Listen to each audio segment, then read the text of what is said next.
Las opiniones vertidas en el siguiente programa son responsabilidad exclusivamente de los conductores e invitados y no representan, necesariamente, la opinión de quienes forman parte de TV UGED. Sin embargo, han sido incluidos en la programación como fomento a la libertad de expresión.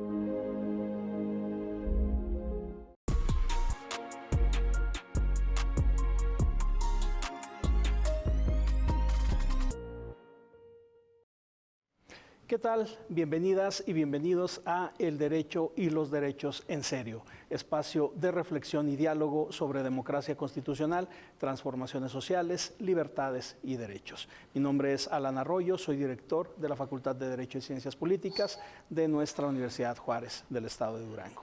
En esta nueva emisión vamos a tener la oportunidad de conversar con una figura universitaria muy destacada y sobre un tema que nos convoca a todas y todos en este espacio que nos brinda TV UGED.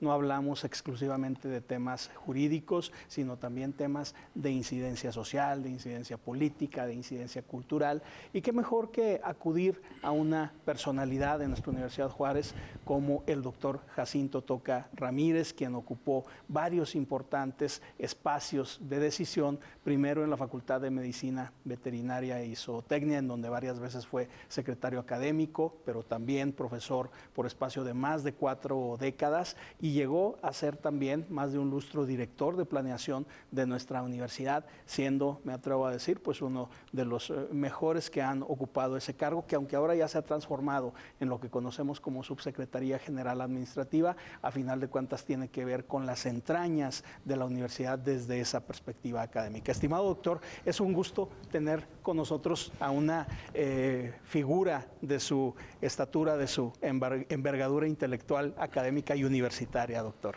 El gusto es mío, doctor, y con mucho, y le agradezco, le saludo y le agradezco la generosidad de su invitación. Ya llevaba yo tiempo, estimado doctor Toca, queriéndolo invitar a este espacio que, como decíamos en la introducción, en el proemio, no es de asuntos exclusivamente jurídicos. Si bien es cierto que el derecho es omnipresente, es ubicuo, está en todos lados, pero a veces es necesario hacer un alto en el camino y tocar temas tan importantes como uno que usted ha logrado cultivar en los últimos años como escritor, como ya autor muy prolífico de diferentes obras sobre la universidad, sobre las universidades, sobre el pasado, pero sobre todo el presente y el futuro de las mismas. Una de ellas, y esto se lo he agradecido siempre en público y en privado, me hizo usted el favor de invitarme a que fungiera como prologuista, pero además de esta obra, usted se ha mantenido en la palestra desarrollando distintas obras sobre la universidad, doctor. ¿Cuál es el presente y cuál es el futuro? Pregunta tan compleja, doctor, con la que pudiéramos empezar, de nuestras universidades. Mire, el tema de la universidad yo lo ubicaría en el centro del presente en cuanto a la vida social, no solo de nuestro estado ni de nuestro país, sino a nivel del mundo. Por lo que implican, es decir, lo que está sucediendo en nuestro entorno, y por su vocación humanista y universal. La humanidad ha centrado su esperanza y se centra cada vez más en las universidades. Porque si de algún lado, de alguna parte, habrán de salir las mujeres y los hombres que habrán de generar las visiones y las acciones para enfrentar con acierto los grandes retos que sin duda traerá consigo el futuro para la humanidad entera, habrá de ser de las universidades. Para mí es el recurso, vamos, el bien social más importante para esto. Sí, doctor, y toda la razón que la hemos podido ver en estas obras que hemos comentado. Una de las más recientes, usted, por ejemplo, ha escrito, y aquí frente a la audiencia, por un nuevo espíritu científico para la universidad posmoderna, que forma parte de una serie de otras obras en donde usted ha reflexionado precisamente sobre este rol tan central que tiene la universidad, el centro crítico, el centro intelectual por excelencia de formación, sí, de las siguientes generaciones de, pues desde luego, de profesionales de las distintas ramas humanistas, pero también, doctor, de formación de personas. A veces se nos olvida eso, y ese en todo momento debe ser un punto de partida que debe orientar la discusión sobre la universidad. Estamos formando personas que en plena era de la inteligencia artificial, en plena era de la globalización, como usted dice, de esta era o esta etapa posmoderna, ¿qué le espera a estas nuevas generaciones cuando la juventud vive en buena medida una situación de extravío de identidad a nivel global, en donde cada vez más tenemos una especie de desesperanza, de desazón en torno a los acontecimientos, en donde ya hemos cumplido prácticamente 75 años de la fundación de la ONU, de la declaración, de la Carta, en donde se hablaba de una nueva sociedad donde imperara el orden, la justicia, la paz y la seguridad, y que sigue habiendo guerra, sigue habiendo afrentas a los derechos humanos. Y por eso la universidad a veces se pudiera poner en entredicho por algunos sectores, pero esto lejos de motivar una crítica exacerbada, debe formular lo contrario, porque las universidades siguen siendo el gran pilar y el gran soporte de la sociedad, y lo seguirán siendo, como usted reflexiona en estos libros, doctor. Así es, mire, por ejemplo, ahora que he tenido la oportunidad de realizar estos trabajos, me llamó mucho la atención la abundancia de literatura que se refieren a las universidades como centros inmersos en una cada vez más complicada crisis. Claro.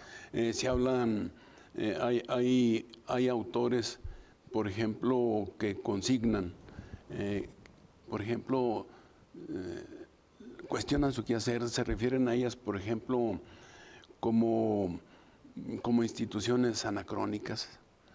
Luego también se refieren como una especie, esto lo manejan por ejemplo Bauman y Donquis, como una amalgama de ritual académico medieval, e incluso se les acusa de haber ido cediendo a las presiones de una especie de gerencialismo generado por un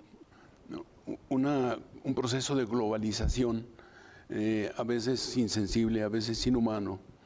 Y por si fuera poco, no faltan quienes las califican como instituciones de educación superior muy mal evaluadas desde el punto de vista académico. En este sentido, uno de los libros, La Universidad Profunda, ha sido escrito para que desde la universidad responder a cuestionamientos como estos.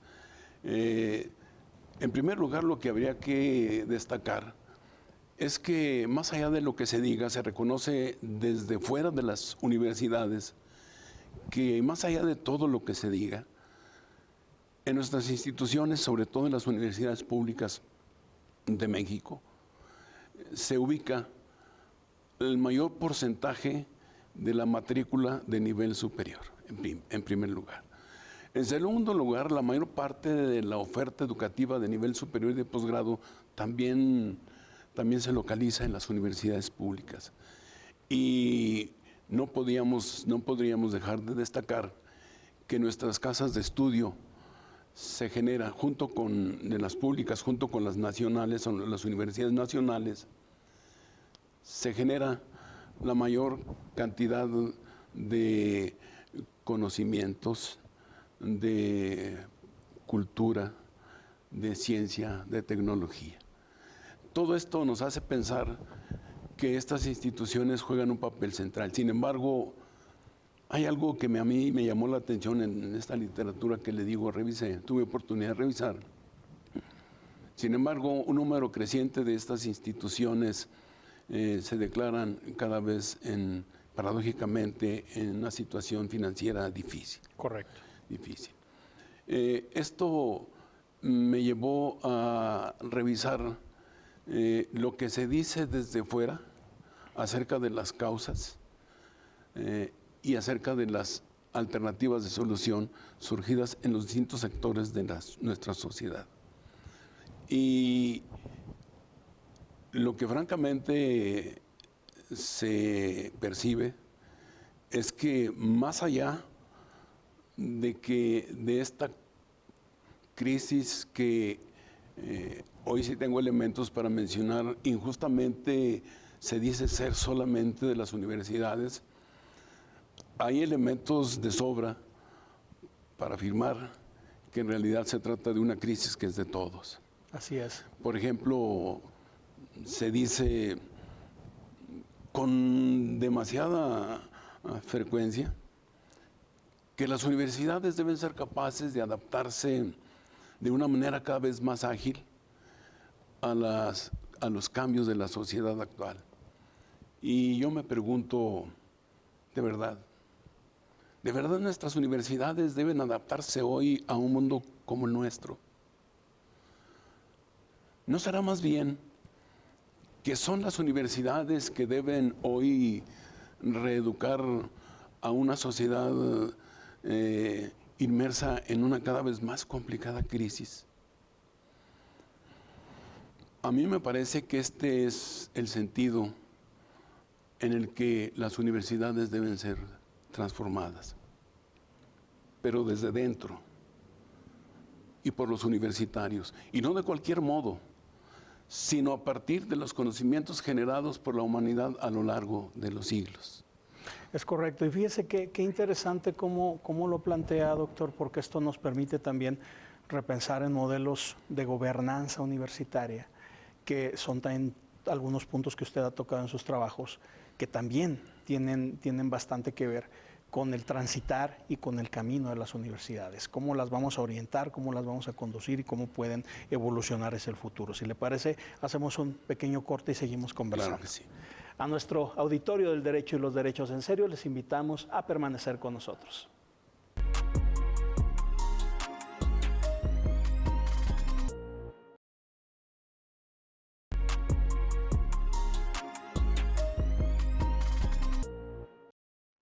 Gracias por permanecer en El Derecho y los Derechos en Serio. Estamos conversando con el doctor Jacinto Toca Ramírez, un universitario de amplia experiencia en nuestra Universidad Juárez del Estado de Durango, que, como lo decíamos, ha ocupado espacios de decisión muy importantes, pero que en los últimos años ha acudido a una evolución muy interesante como escritor y como académico especializado en una teoría general de las universidades, pero que de igual manera ha reflexionado sobre los temas como la universidad profunda, de manera más reciente por un nuevo espíritu científico también en la universidad posmoderna, y en una serie de reflexiones que nos llevan a pensar en la necesidad también de edificar una filosofía de la universidad, es decir, una reflexión no nada más de primer o de segundo nivel, sino de tercer nivel, como un objeto de estudio, como un campo permanente en expansión que refleje todas las necesidades que tiene la necesidad en el mundo contemporáneo. Estimado doctor, nos decía antes del corte algunas de las críticas o algunas, digamos, de las acusaciones que se le han hecho a la universidad por parte de algún sector de la doctrina o de la literatura especializada en la materia, pero que esto, lejos de contribuir con estos denuestos, pues lo que hacen es reforzar el papel central que tiene la universidad en el mundo contemporáneo y que nos ayuda en la formación de ese espíritu, de ese capital humano crítico, pero sobre todo en la formación también de personas. Usted cuando reflexionaba en ese libro sobre una teoría general de las universidades, que me hizo el enorme honor de que yo se lo prologara, usted empezaba a trabajar de manera decidida sobre un campo de estudio que debemos reflexionar, ¿verdad? En la UNAM, en la máxima casa de estudios en el país, lo sabemos muy bien, ahí hay un instituto de investigaciones sobre la educación y sobre la universidad, en donde tienen investigadoras e investigadores especializados de tiempo completo sobre este tema tan importante de la universidad, porque lo mismo toca los temas tanto administrativos como académicos como financieros, pero también lo político, lo cultural, lo filosófico, en fin, cómo se proyecta civilizatoriamente hablando la universidad, ¿verdad?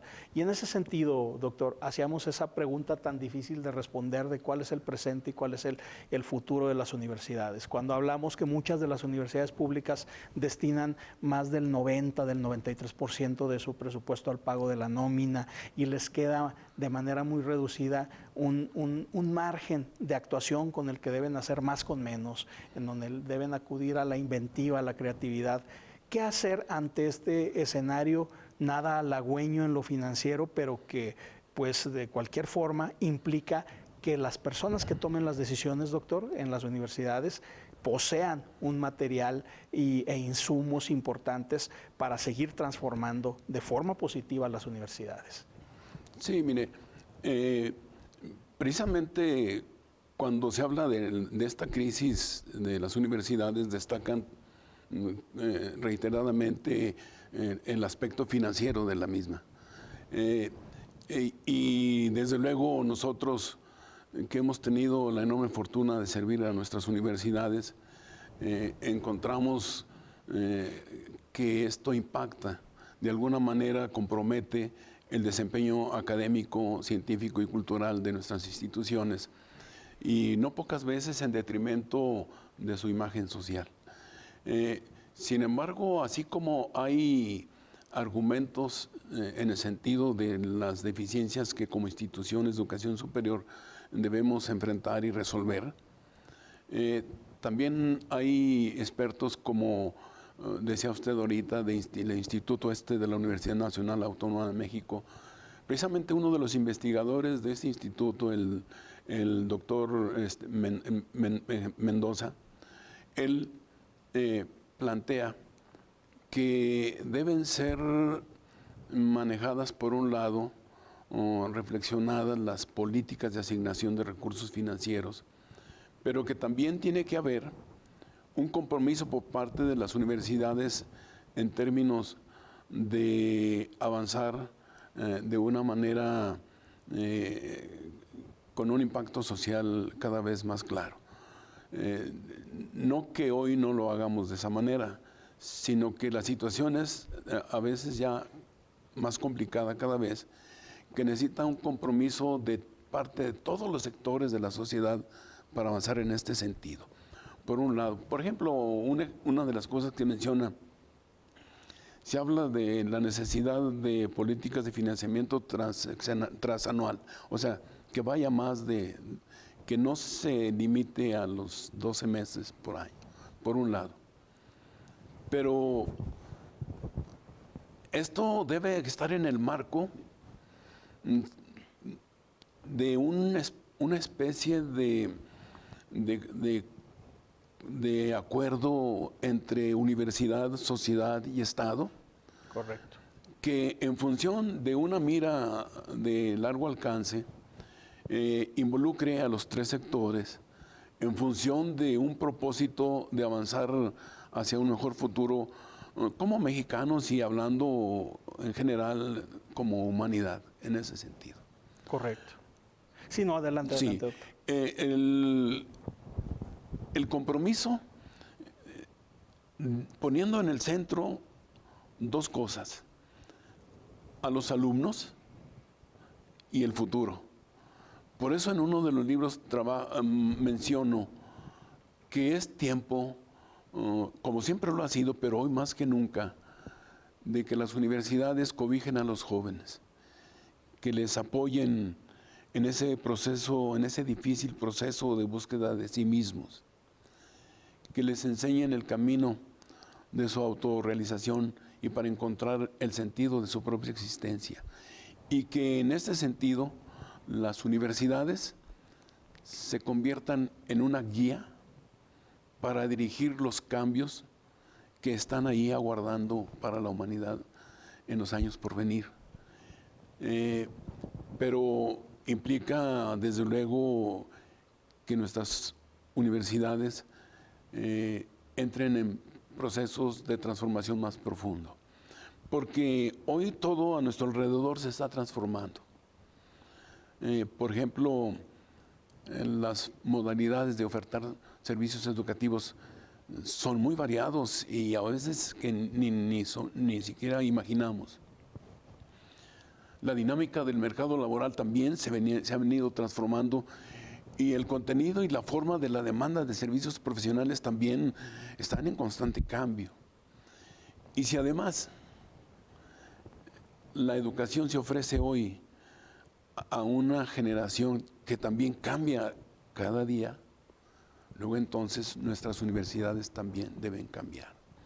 Y en ese sentido, doctor, lo que usted comenta sobre el sentido de anticipación que debemos tener al interior, pero también al exterior de las universidades. Ya estar pensando en una misión rumbo al 2050, ya estar pensando en qué tipo de escenarios, qué tipo de acontecimientos, qué tipo de modelos habremos de tener en espacio de 10, 20 años más, en el entendido de que los cambios y las transformaciones sociales son vertiginosas y en el entendido de que los modelos también educativos, de que los modelos de gobernanza y de que la universidad en sí misma, en esta vertiente que usted bien comenta y ha estudiado, la universidad profunda, pues no debe quedar al margen de dichos procesos de anticipación. Si en general un plan de gobierno, un plan político, una política pública debe observar lo que puede acontecer en el futuro, en el caso de la universidad, esta obligación se manifiesta de una forma aún mayor.